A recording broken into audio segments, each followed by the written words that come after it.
I think it will be hot today. I think his life is in danger. We use the phrase I think very commonly in our conversation. Hello friends, welcome to my channel. Now I will tell you about how some new and excellent phrases which you can use instead of saying I think. This phrase that you can use is in my opinion. You can use this phrase as, in my opinion, the main responsibility of the media is to tell the truth. Or you can use the phrase, I believe.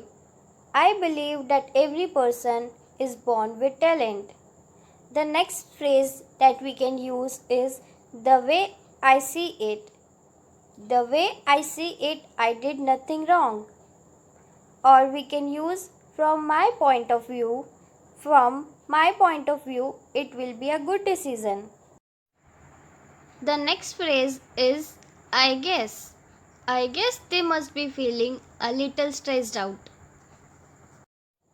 One more phrase that you can use is I assume. I assume you are talking about Tom. Another phrase is I honestly believe that. I honestly believe that we will win. The next phrase that you can use is I consider. You can use it as I will consider it a favor. Thanks for watching the video. Hope you have learned something new.